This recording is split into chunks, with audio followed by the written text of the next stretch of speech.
Shalom, selamat pagi, pemirsa Hope Channel dimanapun berada. Terima kasih untuk kesempatan yang telah berikan kepada saya. Jadi pada pagi Sabat hari ini saya akan membawakan tips kesehatan yang mudah-mudahan dapat menjadi berkat ataupun dapat menjadi bagian dari saudara-saudara. Baiklah, saat ini judul yang akan saya bawakan tentang hidup sehat melalui istirahat yang cukup. Mari kita lanjut. Manfaat istirahat. Kenapa harus istirahat cukup? Ini barangkali yang dapat saya simpulkan, manfaat dari istirahat cukup itu ada 4 poin secara garis besar. Yang pertama, itu kita dapat menjaga agar mood selalu baik. Baru yang kedua, mencegah tekanan darah tinggi. Yang ketiga, membantu menurunkan berat badan. Dan yang keempat, meningkatkan konsentrasi saat beraktivitas. Ya, istirahat. Setiap orang pasti membutuhkan istirahat agar tubuh dan pikirannya kembali segar. Jadi di sini ada beberapa definisi diambil dikutip dari Kemenkes RI. Saat terlelap, otak akan membersihkan racun-racun tidak berguna yang berbentuk ketika kita berpikir seharian. Tidur adalah salah satu istirahat terbaik bagi tubuh yang dapat mengembalikan energi sehingga seseorang siap menjalankan aktivitas pada keesokan harinya. Ya, hidup sehat melalui istirahat yang cukup. Ya, kita tahu bersama di dalam hukum keempat di dalam Alkitab, Allah dinyatakan sebagai Khalik pencipta langit dan bumi, yang dengan demikian membedakannya dari semua Allah palsu. Jadi pada intinya hari Sabat itu adalah sebagai peringatan kepada pekerjaan penciptaan, dan hari ketujuh itu telah disucikan sebagai hari istirahat bagi manusia. Ya, sudah sangat jelas ya dari kutipan di dalam Alkitab, kita tahu bahwa Tuhan telah menciptakan hari ketujuh untuk menjadi hari perhentian sekaligus juga untuk memperingati atau kita akan menyembah Tuhan Allah kita yang telah menciptakan kita. Pembangunan tubuh terjadi pada waktu istirahat. Ya, ini pasti sangat betul di dalam dunia kesehatan sudah dibuktikan bahwa ternyata tubuh kita ini ada waktu-waktunya di mana dia harus beristirahat dan dia harus meregenerasi ulang sel-sel yang ada.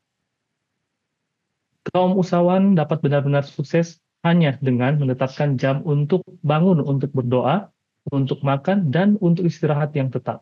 Jika ketertiban dan keteraturan penting dalam bisnis duniawi, apalagi di dalam pekerjaan Tuhan. Ya, ini ada beberapa kutipan yang dapat kita lihat bahwa pada beberapa orang ada kekuatan hidup yang cukup bagi alam untuk mengerahkan tenaga begitu besar mengeluarkan racun itu dari sistem tubuh sehingga dia sakit setelah mendapatkan masa beristirahat dan pulih. Jadi istirahat itu sangat penting bagi tubuh kita. Selain juga dapat memperbaiki atau di mana saat kita istirahat pasti ada sel-sel yang diregenerasi kembali. Penyakit-penyakit akibat tidak beristirahat dengan cukup. Mari kita lihat. Ini yang pertama. Ada begitu banyak sekali penyakit apabila kita tidak beristirahat dengan cukup. Tapi ini secara umum ada beberapa saja. Yang pertama insomnia. Sini ada kutipan dapat kita baca. Betapa meluasnya kebiasaan untuk mengubah siang menjadi malam dan malam menjadi siang. Banyak orang muda yang tidur nyenyak pada waktu pagi. Kutipan yang selanjutnya, mereka tidak menghargai peraturan-peraturan rumah tangga dengan bangun tidur pada jam yang tetap. Tetapi hampir di dalam setiap keadaan, dalih yang sama dikemukakan. Saya tidak dapat menyelesaikan pekerjaan saya mempunyai sesuatu untuk dilakukan, saya tidak bisa tidur cepat. Jadi dapat kita melihat bagi orang-orang tua mungkin di zaman sekarang, kita dapat melihat anak-anak kita lebih cenderung sering begadang. Banyak sekali anak-anak muda kita yang di mana waktunya tidur, tapi dibuat seperti beraktivitas pada siang hari.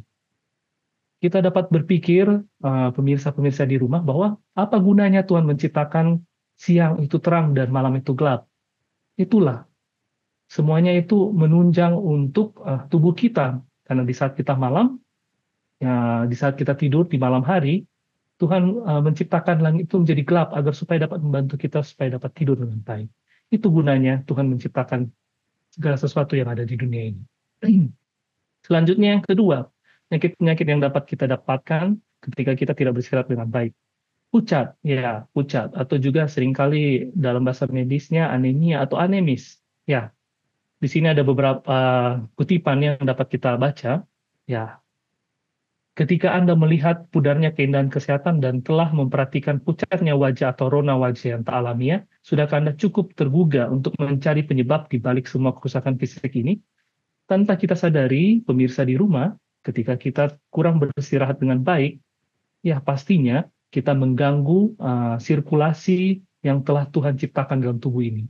Kita bisa lihat sendiri, kita bisa search di Google, um, di malam hari juga menjadi bagian dari tubuh kita untuk meregenerasi untuk sel-sel darah merah kita. Jadi itu sangat penting, pemirsa-pemirsa di rumah. Ketika kita kurang beristirahat dengan baik, maka dengan secara tidak langsung juga tubuh kita tidak bisa beregenerasi dengan baik sel-sel darah merah yang ada di dalam tubuh kita, dan pastinya kita akan kekurangan darah atau anemia. Dan yang ketiga, demam. Ya, ya, di sini ada kutipan saya baca, ia tidak dapat mengerti mengapa anak itu demam tinggi. Sekiranya anak itu dibiarkan sehingga alam yang mengambil alih pengobatan, perut anak itu sempat istirahat seperlunya dan penderitanya jauh berkurang. Penyebab utama penderitaan manusia ialah karena tidak berpengetahuan tentang bagaimana caranya memperlakukan tubuh kita. Jadi, ketika kita tidak beristirahat dengan baik, pemirsa-pemirsa di rumah, ya salah satunya tubuh kita akan merespon dengan cara dia meningkatkan suhu tubuh kita. Demam, ya pastinya kita tahu tubuh kita dipakai yang seharusnya istirahat, tapi dipakai. Maka dari itu ya tubuh kita akan demam, saudara-saudara. Baiklah, kita lanjut. Mari kita semua dapat menghindari penyakit-penyakit yang diakibatkan oleh kurangnya kita beristirahat yang cukup. Tadi kita sudah jelaskan secara singkat, ya ada 3, secara garis besar itu dapat menyebabkan insomnia, pucat, dan demam.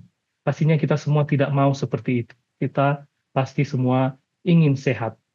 Jadi pemirsa di rumah, mungkin itu dapat saya bagikan bagi pemirsa-pemirsa yang ada di rumah, agar supaya kita tetap sehat tubuh kita, optimal, dan kita dapat bekerja, terlebih khusus juga kita dapat melayani dimanapun kita berada.